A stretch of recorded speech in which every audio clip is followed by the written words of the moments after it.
بسم اللہ الرحمن الرحیم نحمدہ ونصلی علی رسولہ الکریم اما بعد۔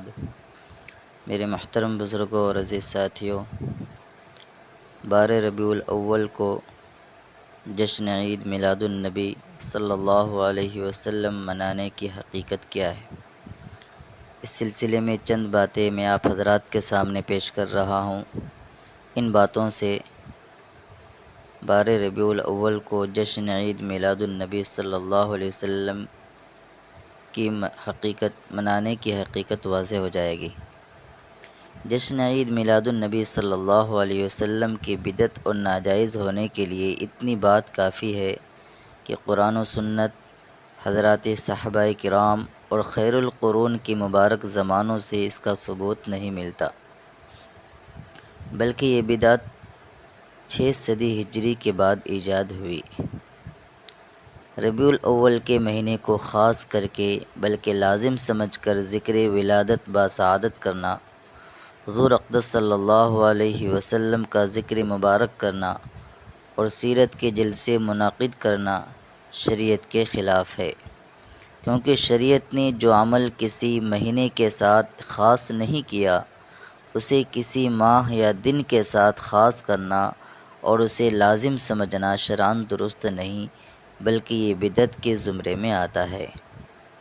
آج کل تو اس کو ایسا لازم سمجھا جانے لگا ہے کہ جو حضرات اس ماہ ربیع الاول میں عید میلاد نہیں مناتے اور عید میلاد کے نام پر جلسے جلوس نہیں کرتے، ان کو تنقید و ملامت کا نشانہ بنایا جاتا ہے اور ان کی عشق رسالت کو شک کی نگاہوں سے دیکھا جاتا ہے، اور یہ بھی کہہ دیا جاتا ہے کہ ان کے دل میں حضور اقدس صلی اللہ علیہ وسلم کی محبت نہیں ہے۔ یہ لوگ حضور اقدس صلی اللہ علیہ وسلم کے ذکر کو پسند نہیں کرتے، معاذ اللہ۔ ظاہر ہے کہ یہ تمام باتیں شریعت کے خلاف اور ناجائز ہے۔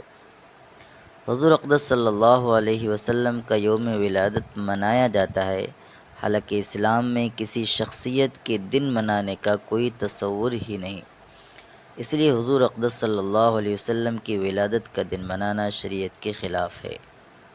حضور اقدس صلی اللہ علیہ وسلم کی یوم ولادت کو عید میلاد النبی صلی اللہ علیہ وسلم کا نام دے کر عید منائی جاتی ہے، حالانکہ اسلام میں اس عید کا کوئی تصور ہی نہیں۔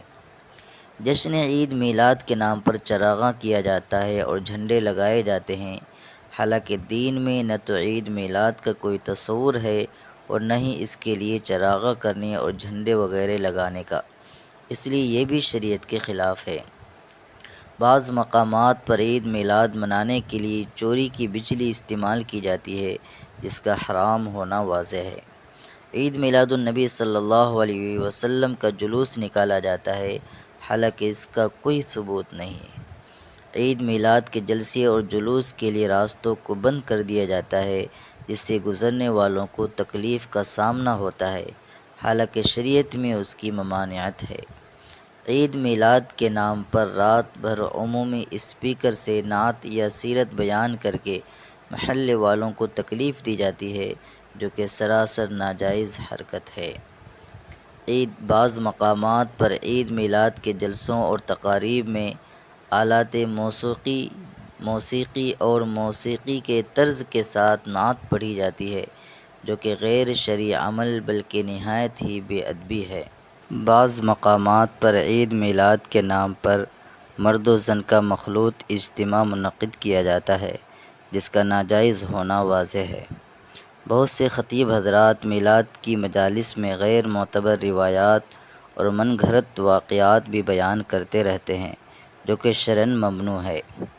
عید میلاد کے نام پر کھانے کی چیزیں تقسیم کی جاتی ہے، شربت کی سبیلیں لگائی جاتی ہے اور اس کے فضائل بھی بیان کیے جاتے ہیں۔